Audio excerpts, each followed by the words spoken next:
Assalomu alaykum. Keling, bugungi suhbatimizni oddiy bir savol bilan boshlasak. Deputat nima ish qiladi? Sessiyaga keladi, qo'l ko'taradi. Ko'pchilikda mana shunday fikr bor. Keling, mana shu narsani bir o'ylab ko'raylik. Aytaylik, mahallangizda yashab turgan ko'changizni yo'li ta'mirtalab bo'lib qoldi. Yoki bo'lmasa farzandingiz boradigan maktab ta'mirtalab deylik. Yoki mahallangizda ichimlik suvi muammosi bor. Bu masalalar qayerda hal etiladi? Ha, to'g'ri, albatta hokimiyatda. Hokimiyatda qarorlar kim orqali o'tadi? Qarorlarni kim qabul qiladi? Albatta, mahalliy kengash deputatlari qabul qiladi. Demak, deputatlarning oddiygina qo'l ko'tarishi bu mexanik harakat emas. Bu qaror qabul qilindi degani. Qaror qabul qilinsa, aynan o'sha muammoga ma'lum bir mablag', pul mablag'i ajratiladi. O'sha ish amalga oshirish boshlanadi. Deputatlik nazorati bo'ladi va o'sha muammo hal etiladi. Deputat kim? Deputat bu siz. Siz saylovda bevosita saylab qo'ygan vakilingiz. Sizni fikringizni, sizni maqsad muddaoyingizni u sessiyada ifoda etadi, qo'l ko'taradi va ovoz beradi. Va mana shu qilgan ishlari yuzasidan har chorakda sizga axborot berib boradi. Endi yuqorida hozir aytgan savolimizni boshqacharoq qo'yishimiz kerak. Deputat nima qiladi emas, deputat qaror qabul qilganda to'g'ri qaror qabul qildimi degan fikrda bo'lishimiz kerak. Ochig'ini aytganda, so'nggi paytlarda mahalliy kengash deputatlarimiz tomonidan joylardagi muammolarni hal etishda mahalla yettiligi bilan birgalikda bir qator ijobiy ishlar amalga oshirilmoqda.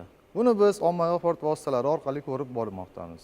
Ushbu ishlar ortidan aholini bandligi ta'minlanyapti. Ko'p yillardan beri yig'ilib qolgan muammolar bartaraf etilyapti.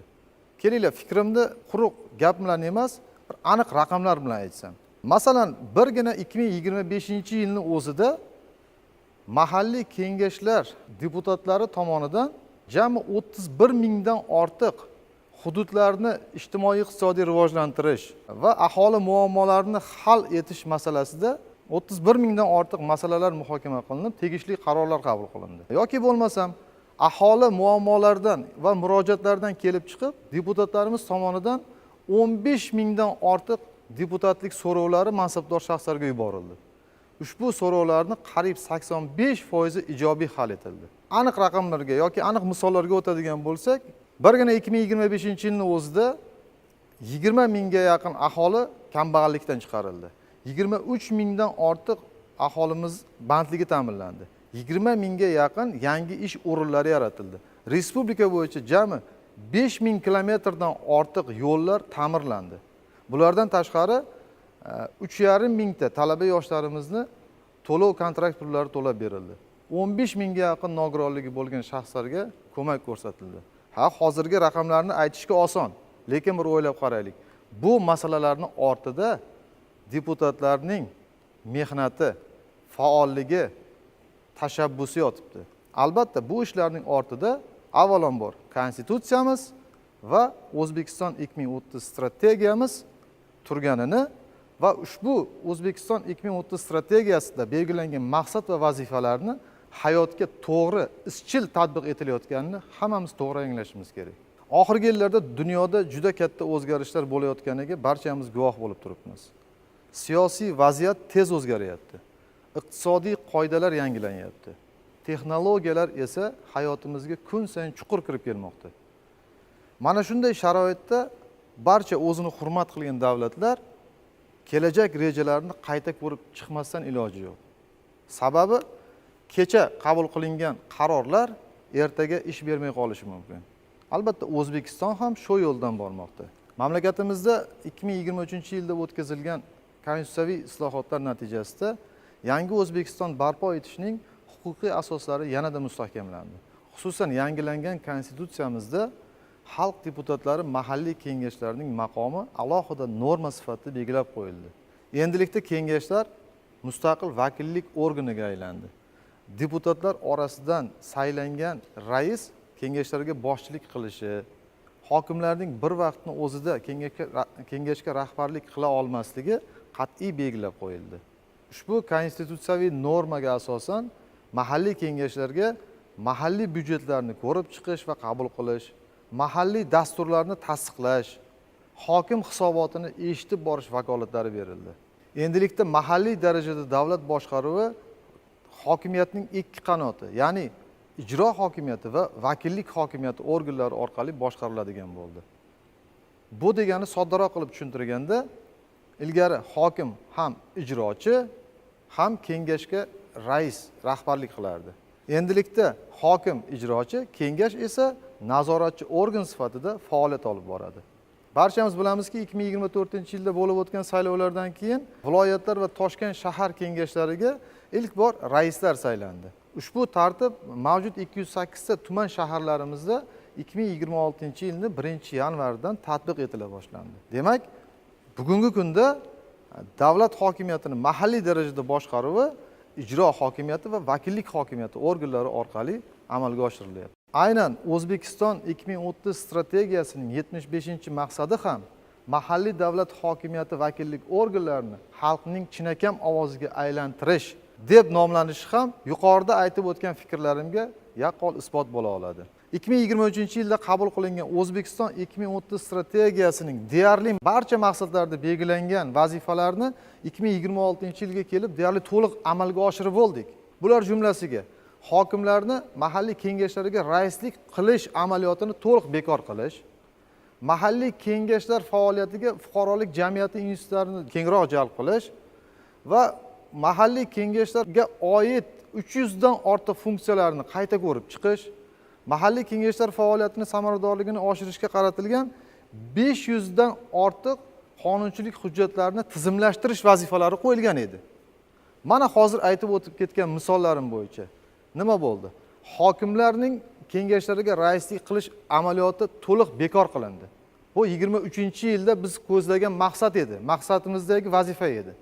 Shuning uchun ham muhtaram prezidentimizning topshiriqlari, tashabbuslari bilan ushbu O'zbekiston 2030 strategiyasi qayta ko'rib chiqildi va ushbu yangilangan O'zbekiston 2030 strategiyasining 75-maqsadida mahalliy kengashlar faoliyati samaradorligiga oid 5 ta qonunchilik hujjatlarini qayta ko'rib chiqish va mahalliy kengashlar faoliyatini raqamlashtirishni to'liq 100% ga yetkazish vazifasi belgilandi. Maqsadlarimiz o'sha qoldi. Maqsadlar o'sha. Faqatgina vazifalar yangilandi, asosiy ko'rsatkichlar qaytadan belgilandi. Bu yuqorida aytib o'tilgan 2023-yilda qabul qilingan O'zbekiston 2030 strategiyasining 75-maqsadini amalga oshirishda bir qator hujjatlar qabul qilindi. Xususan, O'zbekiston Respublikasi prezidentining ikkita yirik farmoni qabul qilindi. Nima sababdan yirik deyapman? Bu islohotlarni drayveri sifatida qabul qilishimiz kerak. Ushbu farmonlardan biri kuchli kengash, tashabbuskor va hisobdor hokim tamoyilini o'zida ifoda etib, davlat va jamiyat hayotidagi muhim masalalarni hal etishda ijro hokimiyati organlarining vakolatida bo'lgan 33 ta vakolat mahalliy kengashlarga berildi. Keling, ushbu 33 ta vakolatlardan 2-3 tasini aytsak. Yo'l masalasini olaylik. Siz mahallangizda ta'mirtalab bo'lib qolgan yo'llardan har kun shu ko'chadan o'tasiz. Farzandingiz shu ko'chadan borib maktabga boradi. Ilgari nima qilinardi? Mana shu masalalar albatta hokimiyat, ijro hokimiyati orqali yechilar edi. Bu yangi tartib bo'yicha ushbu masalalarni deputat muammo sifatida o'rganadi va uni kengash sessiyasida mahalliy byudjetlar, dasturlar qabul qilinayotganda shu ko'chani yo'lini ta'mirlashimiz kerak degan asoslovchi dalillarni kiritadi va qaror qabul qilinadi. Ushbu qarorlar orqali ma'lum bir mablag' ajratiladi, yo'l ta'mirlanadi, muammo hal bo'ladi.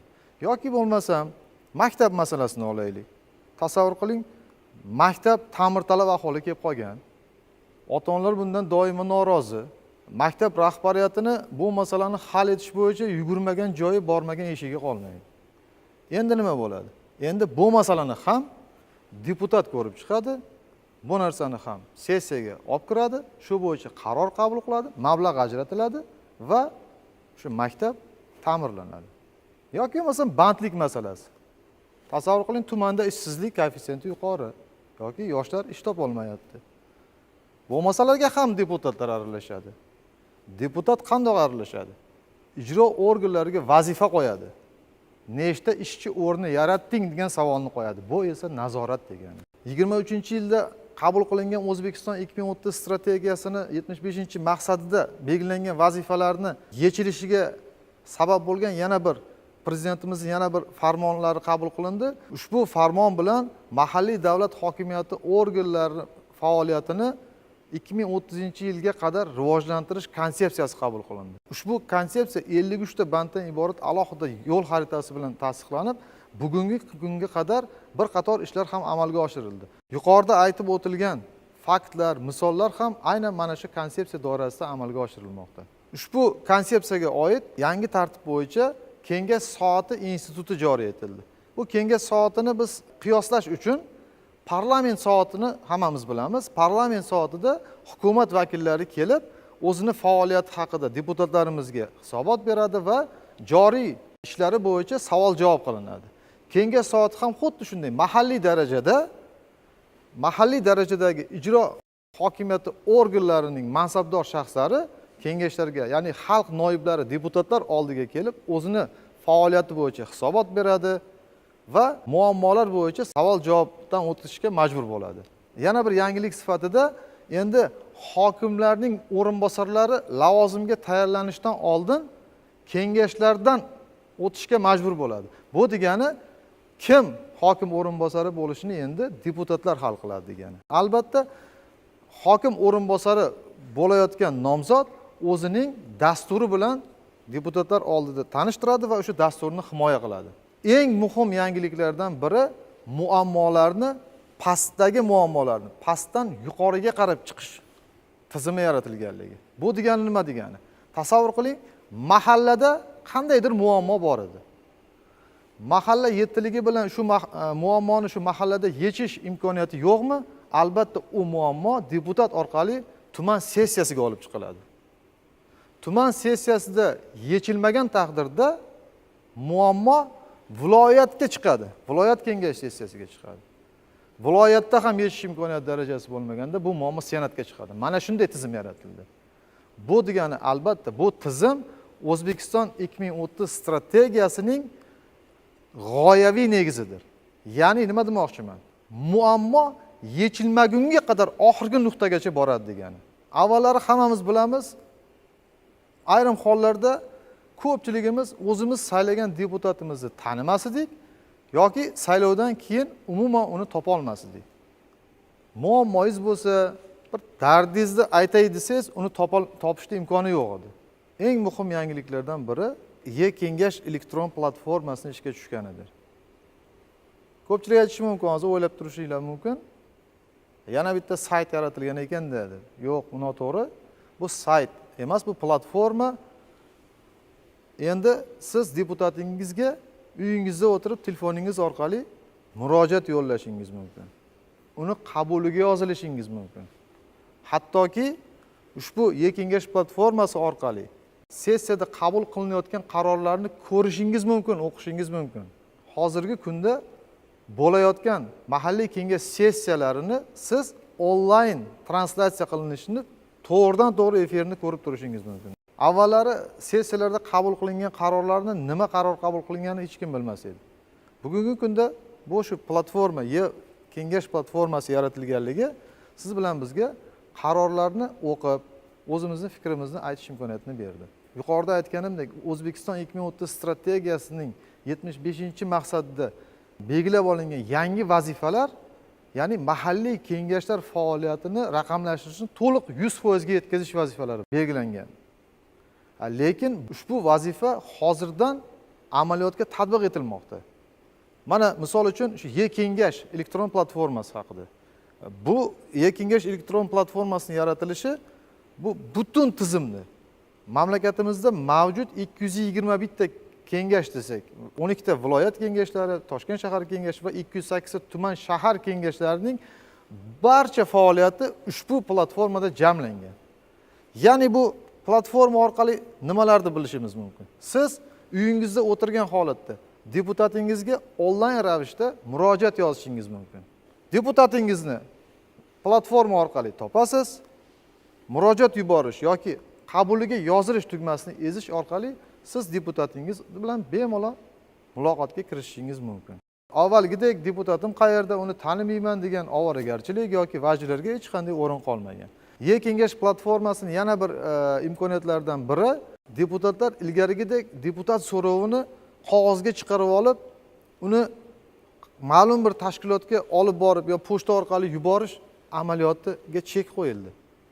Bu ham to'liq raqamlashtirildi. Ya'ni deputat o'zining so'rovini ma'lum bir mansabdor shaxsga aynan mana shu E-kengash platformasi orqali yuboriladi va bu ijrosi nazoratga olinishda shaffof oynadek ko'rinib turadi.